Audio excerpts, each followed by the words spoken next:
Hello, and welcome to A Journeyman's Travels. My name is Daniel Scheifler, your host. Welcome.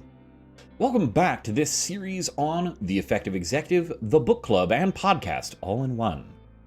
Now, for those of you who aren't familiar, this is actually going to be the first chapter of the book, but last time we talked about the introduction. And this chapter is titled, Effectiveness Can Be Learned. And I think it's a chief premise within the context of this book. Now, keep in mind that Drucker's going to reference both business and governmental stories to illustrate his points here. One thing he makes a point of emphasizing is that, in fact, he uses these stories to illustrate, not to be perfect. But he starts all of this by defining our chief premise, right? Who is an executive? And I think this is a chief and a very important point. And so let me quote it here.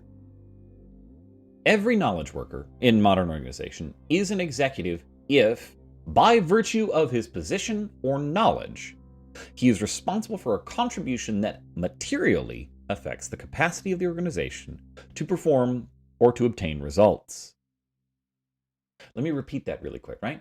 Every knowledge worker is an executive if he is responsible for a contribution that materially affects the capacity of the organization to perform or to obtain its results. For my part, I'm very familiar with software engineers, and that definition means every single developer, from the most junior to the most senior, is an executive. Because if they fail to write software well, fail to understand the need for the system design, or even just bug a design that was supposed to be, they materially affect the ability of an organization to achieve its outcomes. This is all the more true for industries like e-commerce, where software is the thing. But it can be a little hidden in organizations where, say, software is a tool. But there's a bit of information here that I want to go over because there's another really great quote here. And it goes like this. In a guerrilla war, every man is an executive. So how can both of these statements be true? That it be the knowledge workers with the ability to affect the outcomes of the org, but also every man in a guerrilla war be one? This has to do with the ability of the individual to make an impact. Not every organization allows every individual to make an impact for the org. Sometimes they're just clerical work. But what happens if the document goes missing and they need it for reference? You see, the truth of the matter is, being an executive is partly truth of the position and partly mindset. And we'll come back to that later in future chapters.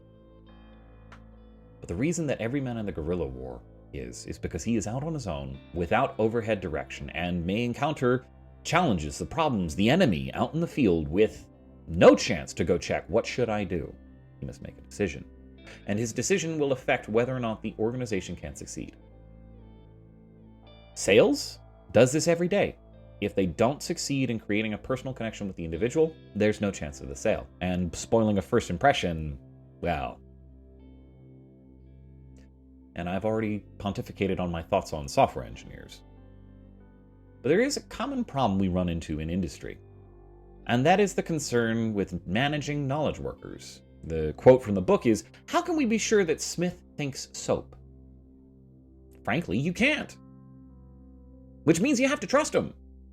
Just like you cannot be certain in an expert services environment with software engineers whether they are doing all of the right things. Even other software engineers can't be certain of that. After all, we love to argue about the right way to do things. But at a certain point, we have to ask the business to trust our expertise and that we are applying it well. Now, that is a big challenge, and pretty important for us to keep in mind when we talk about the definition of the executive and its implications of the organization's trust in the individual. Now, there are several challenging organizational realities for the executive, right? First off, they don't own all their own time. It is often forced to continue previous roles in operating, at the same time as being expected to lead now and make decisions, despite being prompted up into, say, a management of many other positions. Many executives, frankly, fail to change. They continue to act like they are simply a senior contributor. And unless they specifically take a positive action to change their circumstances, they're going to be stuck. And this is actually where a lot of the Peter Principle runs into problems for people. They used to be really, really good at doing things. So what do they keep doing to try and pursue success? Do the thing. When their job has become decide on the things to be done. Teach others to do the thing, like you used to. And I've harped on this one before as well. So I'll repeat it here. If the newly minted executive does not take action on their own to change their circumstances, that is, change what they work on, delegate new work, and negotiate expectations, they are dooming themselves to fail because they will take too much on. Now, the second reality is that an executive functions within an organization.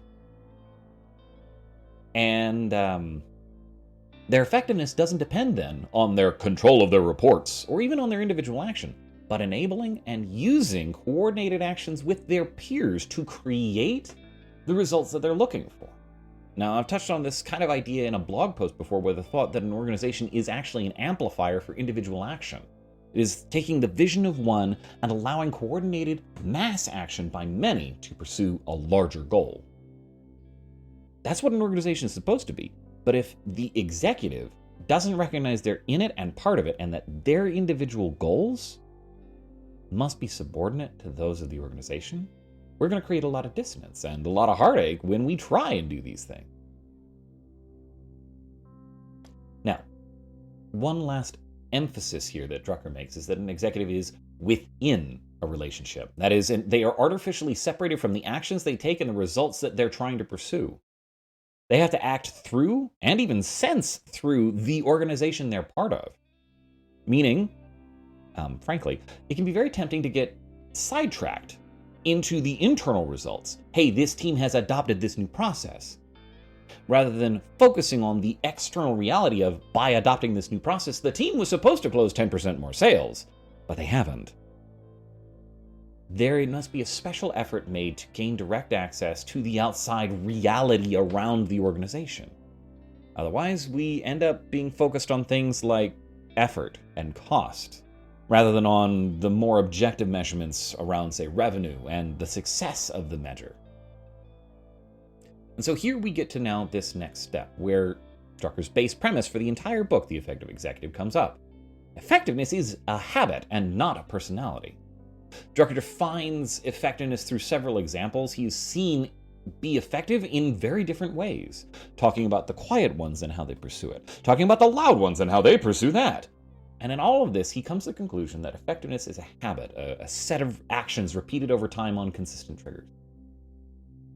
And to be effective consists of knowing where your time goes, focusing on outward contribution, not the did I do my process, but contributing, building on the strengths of yours and of others in your area, concentration or focus on a few major areas where superior performance will produce outstanding results. And I love that quote. And making effective decisions. Right step, right order, judgment based on dissenting opinions, make few but fundamental decisions. That's just trying to summarize that second, because that one we could spend entire weeks on, just dissect. But we'll go through some of these as we get into the upcoming chapters. And so I'd like to take a moment to solicit your thoughts. Obviously, I want to know what resonated most with you in this chapter. And how are you thinking maybe you can go about applying it? I'd love to hear more of your thoughts maybe on how Drucker defined the executive, if you found that interesting, or his definition of effectiveness. And I'd encourage you to reach out to me on daniel@scheifler.io and send me an email. Or if you're on Spotify or Anchor, see if they've got that piece for the audience engagement survey running. I'd love to hear from you and look forward to putting all of our ideas together in the community blog post and podcast coming soon. Until then, safe journeys, fellow travelers.